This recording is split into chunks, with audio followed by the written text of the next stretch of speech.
eu fiz uma transição de carreira algum tempo atrás, né, saindo do mundo corporativo super clássico para trabalhar um pouco mais com design, com consultoria e projetos, e porque eu também me encantei. O jeito que a Inês estava falando, assim, com um tom de encantamento, né, sobre a lente do design, eu também participei desse encantamento, tentei trazer outras pessoas comigo para fazer parte dessa onda, tentei arrastar a Natália, vem comigo, para a gente viver essa aventura de trabalhar com design. Vou deixar essa informação aqui só para caso alguém queira anotar meu LinkedIn, meu e-mail para entrar em contato. Quem já me viu da outra vez já sabe dessas informações, mas eu sou publicitária, eu sou uma das responsáveis pela área de design de negócios da Ecos, que é uma consultoria, um laboratório de futuros desejáveis, mas é uma consultoria de inovação, que também é uma escola de inovação. É isso que a gente faz. E eu falo sobre sistemas de estratégia, sobre design de negócios, falo sobre design thinking, sobre inovação, falo sobre marketing, falo sobre customer experience também. Então, a Inês estava falando que se a gente vai desdobrar em outras coisas, tem várias outras coisas que a gente pode desdobrar para falar depois.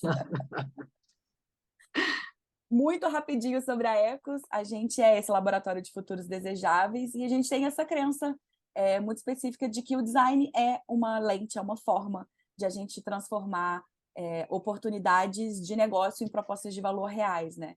De a gente fazer sempre trazer sempre esse olhar de centramento no humano para que a gente produza soluções de negócios que sejam úteis, valorosas e importantes para as pessoas. No final das contas, é para elas que a gente faz as coisas e é para elas que a gente tenta criar um futuro que seja sustentável, que seja significativo e, no caso dos negócios, que seja de fato competitivo para as empresas, né? Que seja capaz de gerar essa vantagem competitiva. No último papo que a gente teve, eu fiz um passadão, né? Quando eu fui explicar o que eu estava pensando em falar, eu falei, vou fazer um passadão sobre design thinking para falar sobre o modelo de desenvolvimento de cliente, desenvolvimento do Steve Blank, né? Que é o cara que escreveu o livro, o Manual do Empreendedor, e que tem um modelo de desenvolvimento de negócios que a gente acha muito interessante. E aí eu senti, vocês também me contaram isso, que foi meio rápido demais o passadão de design. E aí a minha proposta foi, vamos voltar no passadão e fazer ele passadinho, assim, um pouco mais devagar, falando com um pouco mais de profundidade, um pouco mais de calma sobre os pilares do processo de design, né, dessa abordagem, para ele começar a fazer sentido como aplicação para negócios, e aí a gente desdobrar isso em vários outros pequenos temas um pouco mais focados que a gente pode abordar com um pouco de profundidade. A primeira coisa que eu gosto de tentar desmistificar é o que é design. A gente está sempre muito acostumado a pensar design como forma, ou até só como função, ou o design visual das coisas, né? Tipo a beleza, ou a praticidade, a função, de fato, de objetos e soluções físicas para as coisas. Mas o que a gente fala quando a gente quer falar sobre design thinking, né? Sobre o pensamento do design, o modelo mental do design, que é essa ferramenta que a gente diz que é capaz de transformar as oportunidades, os desafios em oportunidades de negócio, é a gente pensar no verbo design, que significa projetar. E quando a gente fala de projetar, a gente tem que levar em conta que a gente está sempre projetando algo para alguém. E isso desemboca necessariamente em entender que isso pode ser um processo que leva à inovação. E do mesmo jeito que a gente costuma confundir o que é design, a gente costuma superestimar o que é inovação. A gente começa a achar que inovação é tudo que é diferente. Mas inovação, no nosso ponto de vista, é valor percebido. Não adianta nada eu dizer que eu estou fazendo uma coisa inovadora, que eu estou entregando uma solução inovadora, se as pessoas para quem aquela solução foi desenhada não adotam aquilo porque não veem valor, ou não acham que aquilo é relevante para, de fato, atender uma necessidade, para resolver um problema, para propor, de fato, uma solução que transforme a vida delas em alguma coisa mais fácil e mais simples do que ela era antes daquela solução existir. Então, a gente nunca vai ter inovação se a gente não estiver proporcionando para as pessoas a possibilidade de mudar padrões de comportamento. E, do mesmo jeito, a gente dificilmente vai ser capaz de gerar inovação se nós não formos capazes de mudar os nossos padrões de comportamento como organização. Se as organizações, e eu acho que Vou falar uma frase que vocês já ouviram trabalhando para alguém, ou vocês já ouviram de outras pessoas que têm suas empresas. Por que vocês fazem as coisas assim? E a resposta é: fazemos assim porque sempre fizemos assim. Fazemos as coisas desse jeito porque as coisas sempre foram feitas desse jeito. Se a gente faz as coisas do mesmo jeito, se a gente usa as mesmas ferramentas, muito dificilmente a gente vai ser capaz de gerar qualquer coisa que seja de fato inovadora. E o mais importante de pensar soluções que tenham a possibilidade, a capacidade de serem inovadoras é levar em conta que todo problema ou todo desafio parte de um fator humano. E é a partir das pessoas que a gente gera mudança e a gente é capaz de projetar soluções que tenham de fato valor. Se a gente não tem as pessoas no centro, se a gente não considera a intenção que nós temos de resolver um problema, de entregar valor para as pessoas, dificilmente a gente está entregando uma solução que vá ser, inovadora, e dois, adotada. Porque se eu não faço algo que é para as pessoas resolverem os seus problemas, e isso leva em conta até quando a gente fala do relacionamento entre empresas. A gente costuma falar do relacionamento B2B, né? Uma empresa se relacionando com outra empresa, como se fossem duas entidades que pairam em um lugar sobre-humano e as entidades falam entre si. Mas são pessoas. É a pessoa de uma empresa que fala com a pessoa de outra empresa. Então, sempre tem um fator humano que está por baixo daquela primeira camada institucional de relações. Se a gente não consegue levar com clareza a intenção que a gente tem quando a gente promove uma solução, quando a gente projeta uma solução para alguém, a gente vai ter muito mais dificuldade de ser assertivo na geração de valor. E aí, a gente tem um diagrama de Venn que mostra onde que o design mora. O design mora na interseção entre as coisas que as pessoas querem, que a gente consegue fazer e que vão gerar retorno financeiro. Então, a gente está falando da dimensão da desejabilidade, da viabilidade econômico-financeira e do que é tecnicamente possível de ser feito. Só que não adianta a gente pensar no que a gente consegue fazer quando a gente projeta negócios, seja do ponto de vista da capacidade de geração de receita ou de geração de lucro, de uma grande margem, ou da viabilidade técnica, de conseguir executar as atividades, de conseguir propor que a solução efetivamente consiga sair do papel, né? O meu desenho, o meu projeto consiga existir, se eu não garanto que as pessoas querem aquilo. E, de novo, a gente volta para o quão é fundamental o fator humano, como parte do processo de criação de soluções, de modelos de negócios.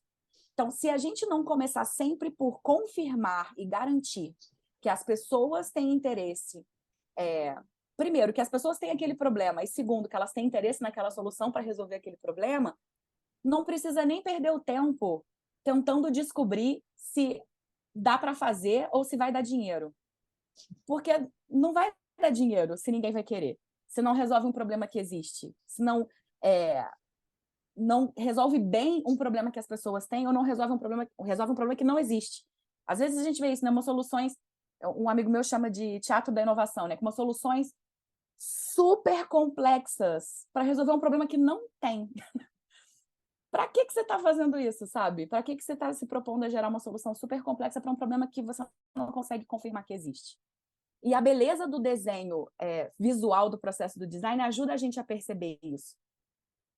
O Design Council do Reino Unido tem esse modelinho que a gente chama de duplo diamante, né?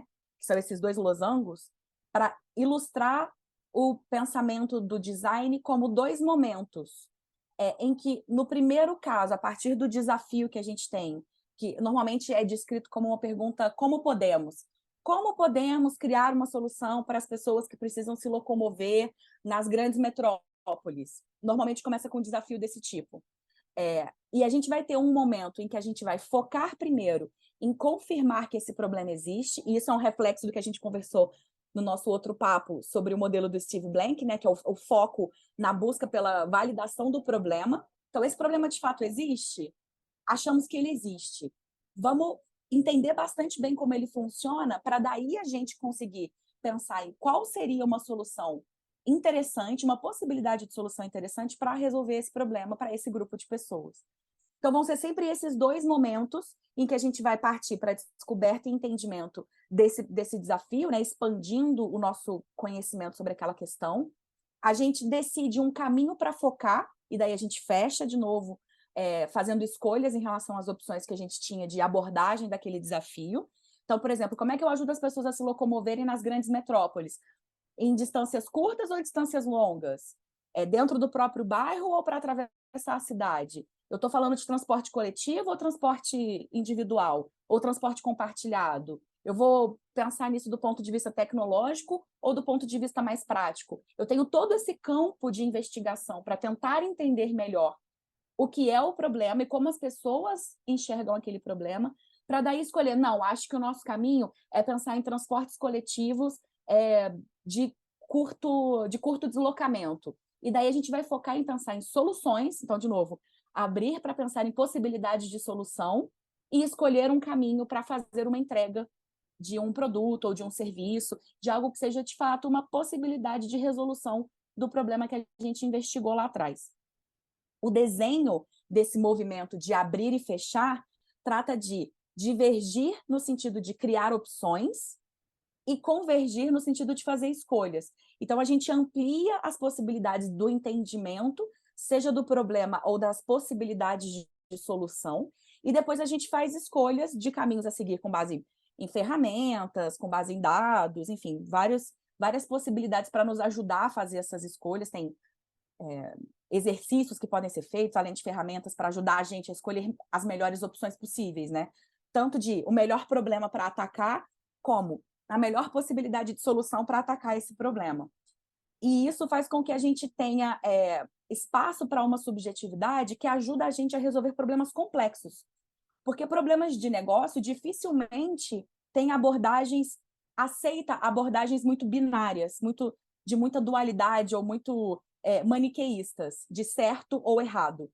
Problemas de negócios têm muitas camadas de possibilidades, tem muitas camadas de atores envolvidos. A gente tem o investidor, a gente tem o cliente, a gente tem as áreas internas, a gente tem a comunidade, a gente tem o governo, a gente tem uma série de instâncias que participam da composição do problema de negócios ou do desafio de negócios, e a gente adotar uma abordagem em que a gente só admite um caminho possível como certo, elimina em grande parte a nossa capacidade inovadora. Porque inovar parte necessariamente da possibilidade ou da permissão por correr riscos e navegar na incerteza. Se eu não permito que a instituição, que a startup, que o próprio investidor navegue na incerteza, muito dificilmente a gente vai conseguir fazer iniciativas inovadoras, levar adiante iniciativas inovadoras. Porque inovar é navegar absolutamente na incerteza, é não fazer a menor ideia do que vai dar. É partir do pressuposto que a gente não sabe mesmo, não sei, porque ninguém nunca fez, ou pelo menos ninguém nunca fez desse jeito. Então, a gente pode se armar de uma série de informações e de contextos e de estudos, e é fundamental que a gente faça isso, mas se a gente não tiver um espaço para a subjetividade do talvez, do e se, e se formos por esse caminho do que é possível, mas ainda não foi tentado, vai ser muito difícil a gente realmente conseguir chegar numa solução de problema ou numa visualização de problema que seja efetivamente inovadora. E uma outra coisa que eu acho fundamental falar para a gente, né, falar sobre o processo do design, como é que ele pode ser aplicado para gerar valor para negócios, são esses 3 valores que o design tem como princípios, que são a empatia, a colaboração e a experimentação. São 3 dimensões que podem ser aplicadas em qualquer instância da vida. Acho que são palavras que vocês já viram em contextos muito diferentes do que o contexto de pensar modelos de negócios ou pensar produtos e serviços. E é esse o caso. São dimensões de abordagem de problemas complexos que ajudam a gente a incluir possibilidades, ou seja, abrir espaço para o divergente, para o subjetivo, trazer pontos de vista distintos que nos ajudem a diminuir os nossos vieses e os nossos pontos cegos, porque nós somos pessoas muito específicas, com um conjunto de valores e pontos de vista muito específicos, e a presença, como a gente aqui nessa roda de troca, de pessoas diferentes, de histórias de vida diferentes, de formações diferentes, nos ajuda a diminuir esses pontos cegos e aumentar a nossa capacidade de enxergar as coisas por pontos de vista diferentes. E a experimentação, para a gente ter essa capacidade de testar as coisas, sem investir tudo que a gente tem numa solução que a gente ainda não sabe se faz sentido para um problema que a gente ainda não tem certeza que existe. E aí eu queria falar um pouquinho sobre cada um desses valores, começando pelo da empatia, que é que a gente tem todas as coisas que existem no mundo criadas, tirando as coisas que são naturais, obviamente, tudo que existe foi criado, foi feito. E do mesmo jeito que tudo foi feito, tudo pode ser desfeito e pode ser refeito. A beleza do pensamento do design é exatamente essa. E as pessoas usam as coisas e se apropriam das criações de um jeito muito particular. Tem uma frase que diz que tudo que a gente desenha, tudo que a gente projeta a gente de volta. Por mais genial que o Steve Jobs tenha sido quando ele pensou o iPhone, quase 20 anos atrás, ele não poderia imaginar que o mundo teria mudado tão absurdamente como ele mudou a partir do smartphone, como aconteceu. Quando ele pensou que ele estava facilitando comunicações, que ele estava criando uma série de possibilidades, ele não podia imaginar que as pessoas iam parar de namorar sem ser por meio de um aplicativo. Não passava pela cabeça dele que a gente ia poder fazer uma doação na igreja por Pix no celular. Isso estava muito distante. Então, você projeta uma solução para o mundo e o uso dessa solução no mundo projeta o mundo de volta. As coisas que a gente coloca como soluções mudam o jeito que as pessoas, as sociedades, os grupos, as instituições interagem entre si e mudam o funcionamento das coisas. Vocês podiam imaginar 20 anos, 25 anos atrás, que as pessoas não iam mais se conhecer em festa, tipo assim, amigos dos amigos, e aí a gente começa a namorar? Não, agora você precisa entrar no Tinder e fazer um cadastro e rodar pessoas para a esquerda e para a direita. Tem gente que não sabe nem como é que faz esse negócio de sair no bar e entregar seu telefone para alguém. Me liga aí, a gente marca de sair. E o princípio de pensar empatia nesse sentido tem a ver com o fato de que, do jeito que as pessoas usam as coisas, é que a gente tem que levar em conta. Então, a gente tem a colher para comer, então aqui tem o bebezinho que come, mas a gente pode usar a colher para outras coisas. Eu já vi gente usando colher para apertar parafuso, para desparafusar alguma coisa, para fazer corrida de ovo, para uma série de coisas, para tirar o inchado debaixo do olho, quando a gente acorda com o olho meio inchadinho, você bota uma colher no congelador, depois coloca ela aqui embaixo, para diminuir o inchaço. Empatia é você partir do pressuposto de que as coisas que vão existir no mundo vão ser usadas e apropriadas pelas pessoas de maneiras muito diferentes. E cada pessoa vai fazer isso de um jeito diferente. As pessoas compram produtos e contratam serviços para sair de um estágio para um estágio seguinte. Aqui o desenho do Mario, né, do Super Mario, que pega a florzinha e fica maior e cospe fogo. A gente conseguindo fazer coisas incríveis, ou seja, resolvendo nossos problemas e dificuldades a partir de uma solução que foi projetada com essa intenção, de nos permitir acessar outras coisas, né? De fazer coisas incríveis que não podíamos fazer antes porque não tínhamos aquela solução para resolver aquele problema. A dificuldade do pensamento empático é a gente ter a consciência de que nós não somos capazes de viver a vida do outro e de saber absolutamente tudo que se passa na cabeça das outras pessoas, especialmente quando elas são muito diferentes da gente. Mas é fundamental que nós tenhamos o esforço de entender as necessidades das pessoas no máximo possível, no maior nível de profundidade que a gente puder, e por isso é importante tentar diminuir os nossos vieses, para a gente conseguir entregar soluções de valor para as pessoas. Entender o que as pessoas precisam, os problemas que elas têm, as necessidades que elas têm, para que a gente consiga, de fato, entregar coisas que vão fazer sentido e que vão mudar a vida delas. A partir disso, a gente fala de colaboração como um valor complementar e fundamental, um pilar do pensamento do design. A gente existe numa sociedade e em organizações que operam no que é descrito pelo Otto Scharmer como um ecossistema, né? Uma predominância enorme de hierarquia, de controle de fluxo de informação centralizado, um centro de poder. E isso, como a gente estava falando antes, diminui a nossa capacidade de criar coisas novas. esse centro de poder, essa centralização, a forma como as organizações costumam funcionar, não permite troca.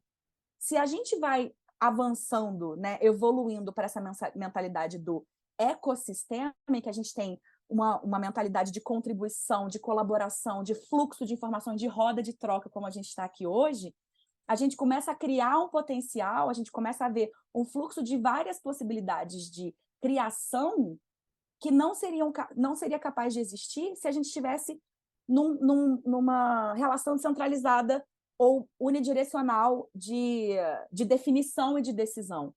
A presença de pessoas diferentes nas equipes que criam soluções, que criam modelos de negócios, que inventam coisas, é fundamental. Então, a gente faz uma transição de ter equipes formadas para pensar soluções de negócios, de pessoas especialistas em cada uma dessas áreas, para a gente ter perfis que são bem mais transversais. A gente fala de transdisciplinaridade com profissionais, a gente diz os T-shaped, né? Tipo, profissional em formato de T e profissional em formato de V, em que a gente tem pessoas com profundo conhecimento em uma área e um conhecimento raso, mas num amplo espectro de áreas, ou profissionais que tenham um profundo conhecimento numa área, mas que vão ampliando gradualmente o seu conhecimento em áreas adjacentes à sua área de expertise original, para trazer essa grandeza de entendimento, essa capacidade de entender outras fontes de informação ao redor, para compor equipes que sejam de fato diversas, e diversidade é um ponto fundamental na capacidade de a gente ter colaboração de qualidade e geração de empatia. Sem diversidade, a gente vai continuar fazendo as mesmas coisas que sempre fizemos. E aí eu vou fazer um gancho com o nosso papo da outra roda em que eu participei, sobre as falhas de design, né? A gente falou especificamente sobre as falhas de design para as mulheres. A gente só tem essas coisas horrorosas projetadas para a gente porque não tem mulher participando desses grupos. A gente só tem tanta dificuldade de incluir pessoas porque as pessoas que pensam isso não são inclusivas. Os grupos de pessoas que estão pensando essas soluções não são inclusivos.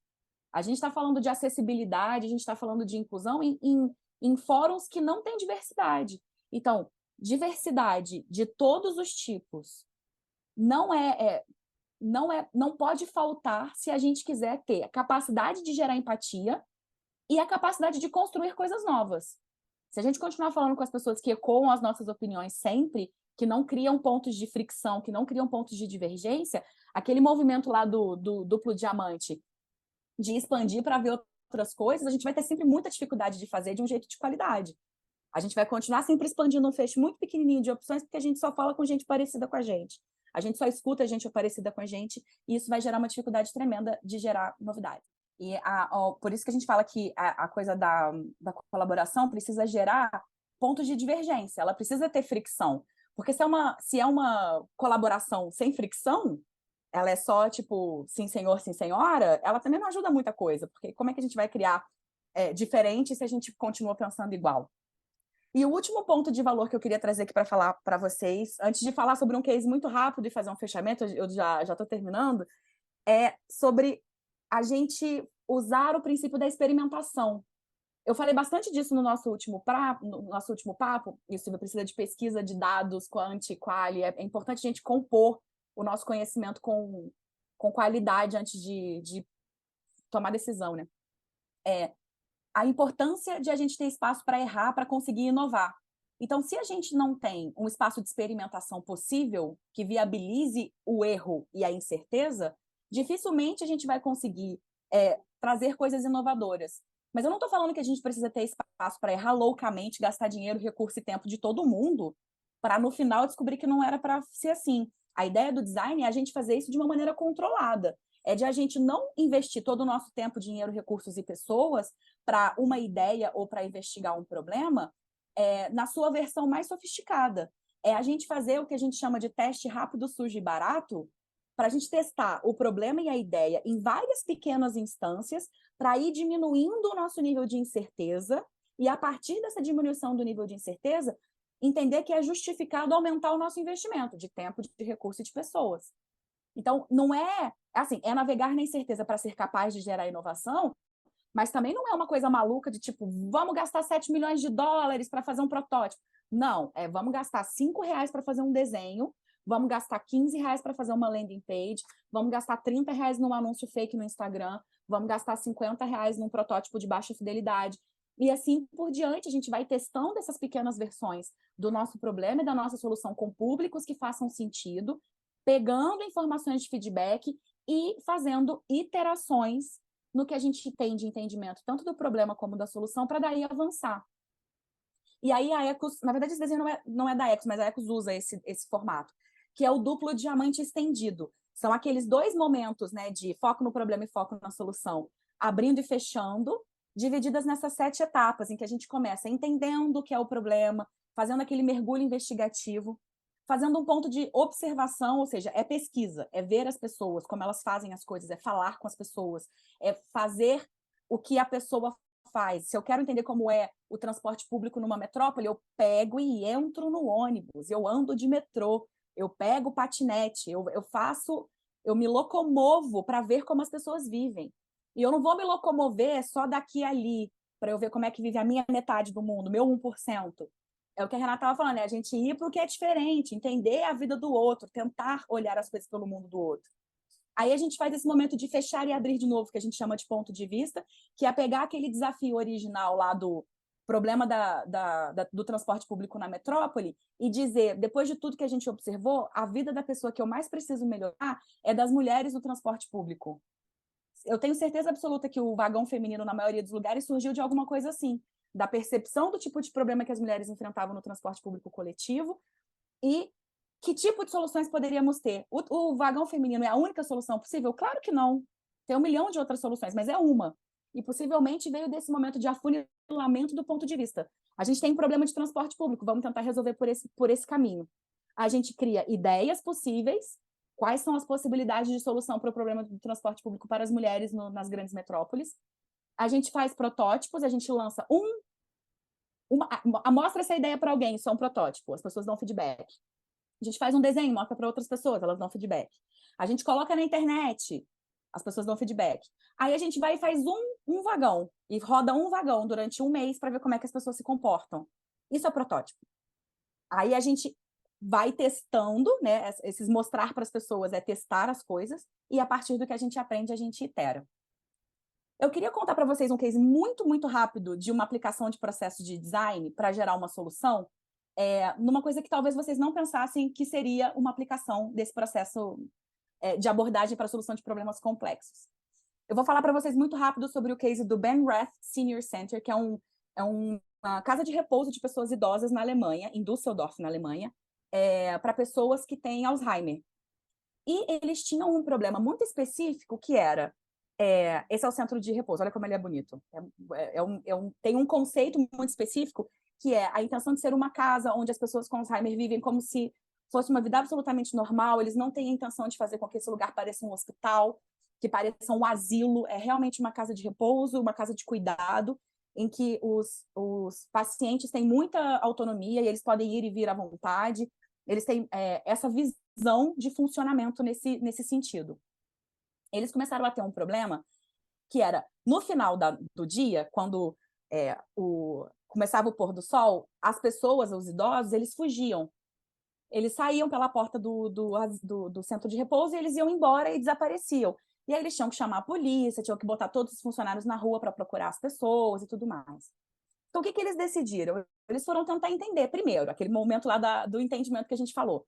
Por que as pessoas estão fazendo isso? Por que elas estão se comportando assim?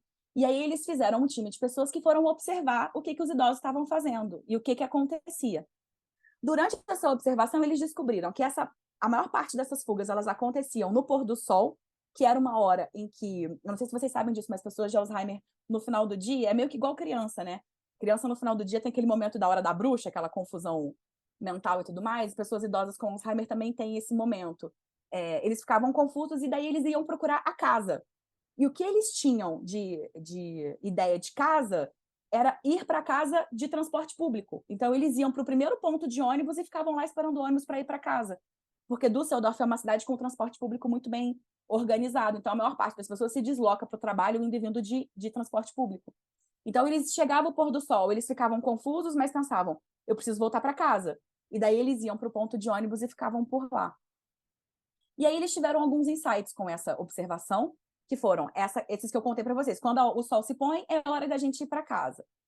E eles reconheciam aquelas luzinhas lá do ponto de ônibus, que lembravam eles que esperar ali era voltar para casa.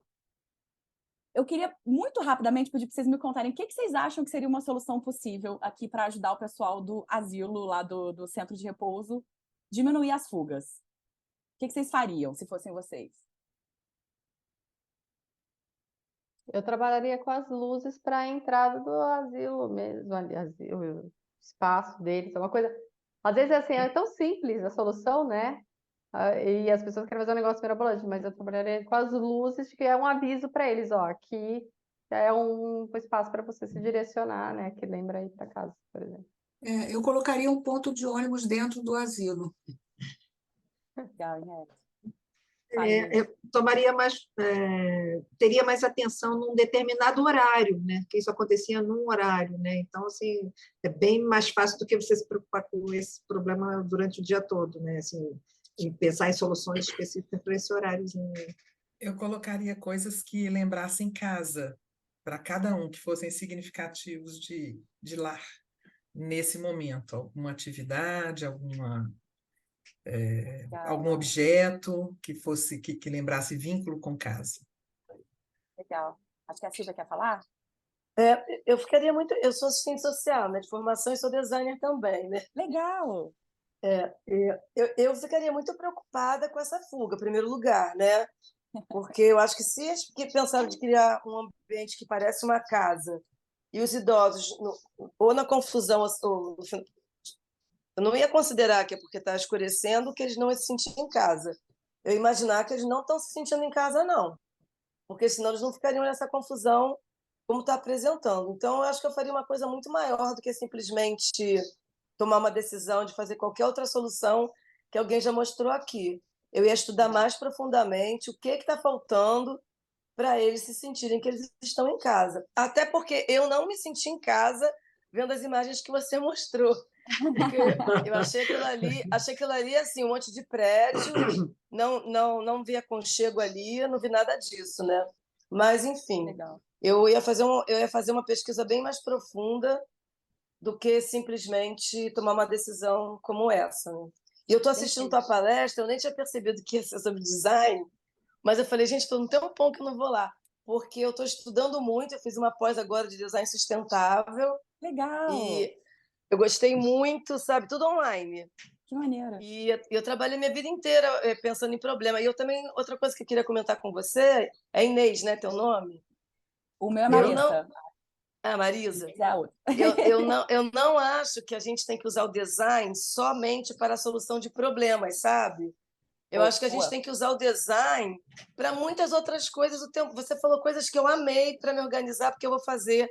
Eu tô agora colunista do jornal Última Hora, estou achando o máximo. Porque Legal. aí eu pego um monte de temas que eu quero falar, fico estudando para ver o que eu penso daquilo ali. Eu, né? Porque desde a pandemia, meu câncer de mama, eu fiquei muito conversando comigo, assim. Então, eu acho isso. Eu acho que é estudar muito. Eu acho que eles teriam que parar para pensar o que eles estão fazendo ali, que as pessoas não estão se sentindo assim. Talvez a iluminação pública tivesse dando essa confusão. Podia ser só a iluminação pública que estava inadequada, né? Perfeito. Mas eu não sei. Eu ia testar várias situações e primeiro eu queria entender mais por que eles não se sentem em casa. Eu acho que esse nosso momento, pequeno momento de debate aqui, já mostra o quanto é importante a gente ter pessoas diferentes participando das conversas. Com certeza. Porque a gente teve abordagens muito diferentes aqui e visões muito diferentes, isso é fundamental. E, assim, do meu ponto de vista, nenhuma das soluções que vocês deram é ruim. São todas boas soluções. Qual seria melhor ou não seria melhor dependeria de testá-las. E a gente vê qual funcionaria melhor para reduzir, de fato, o número de fugas. A solução que eles deram é a solução que a Henriette deu e que a Fernanda concordou aqui. Eles fizeram um ponto de ônibus na porta do centro. Então, o que acontecia é que os idosos, eles começavam a sair e quando eles chegavam na porta, eles viam um ponto de ônibus, eles já se sentavam ali no banquinho, logo vinha alguém do centro, sentava do lado deles, começava a conversar, levava eles de volta e ficava tudo bem. Mas acho que o que a Silvia comentou também é um ponto importante de se pensar, né? Será que esse problema não era um problema maior? A gente não está resolvendo só uma parte dele, a gente tem outros problemas mais profundos em que a gente precisaria se concentrar para tentar entender? E aí, para fechar o nosso papo... desculpa, acho que alguém queria falar alguma coisa? Não, eu só queria comentar, Fernanda, aqui, que, por exemplo, a questão né, dos prédios e do layout que fizeram, a gente tem que também pensar que é uma cultura alemã, muito diferente da nossa. Então, acho que até faz sentido, sim, viu? Às vezes, casa para eles é diferente do que casa para a gente. Exato, exato. E é isso, também tem a diferença cultural, né, que a gente precisa levar em conta na solução do problema. Exato. O processo do design fala muito, e aí eu acho que esse papo nosso que mostrou muito isso, né? De a gente usar, entender o design thinking como esse vale onde o pensamento analítico e o pensamento intuitivo se encontram. E a gente vai usar um pouquinho de cada uma dessas coisas para abordar a solução do problema. A gente não vai tirar nada da cartola e inventar a roda e partir de informações que não fazem o menor sentido. Não, a gente vai usar o conhecimento que a gente tem, a experiência, os dados que estão à nossa disposição. A Silvia tinha falado aqui de pesquisa, dado quantitativo, qualitativo, lógico, mas se a gente não deixar espaço para o intuitivo, que é o que a gente entende com base na nossa vivência, com a nossa experiência, com as nossas trocas, a gente elimina muita chance de a gente ter, de fato, uma ideia inovadora. E aqui, para trazer uma informação de valor, eu falo, quando eu dou aula, eu falo que esse é o slide de printar e mandar para o chefe, quando a gente quer convencer eles de fazerem alguma coisa. A McKinsey fez uma pesquisa em 2018 com mais de 300 empresas que fazem parte da carteira de clientes deles, para mostrar o quanto usar o pensamento do design é valoroso para as empresas e cria uma vantagem sustentável para essas organizações. Eles criaram um índice chamado MDI, o McKinsey Design Index, que trata de 4 itens: abordagem analítica de design no topo da organização, experiência do usuário no centro da cultura da empresa, cultivar os seus principais profissionais de design e iterações, testes e aprendizado rápido como compositores desse índice. E eles mediram que as empresas que estão no primeiro quartil desse índice, né, os 25% com melhor desempenho, eles tinham um aumento das suas receitas e retornos aos acionistas a uma taxa quase 2 vezes maior do que os concorrentes.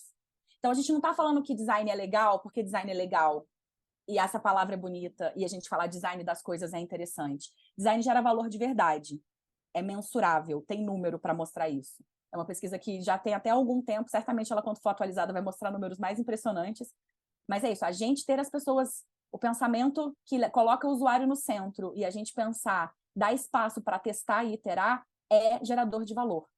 E a gente é capaz de ser criadores de negócios quando a gente faz essa integração de empatia pelo cliente, a possibilidade de prototipar e experimentar as coisas, e unir o nosso conhecimento estratégico com criação de realmente algo que seja inovador para ser centrado no ser humano. A gente pegou essa visão do design, que a Silvia estava comentando ali, que dá para usar em várias outras coisas, mas a gente aplicou ela no mundo dos negócios para a gente ser capaz de gerar inovação, de a gente repensar as relações entre as pessoas, olhar para elas e ser efetivamente capaz de entregar valor. Era isso que eu tinha para dividir com vocês hoje.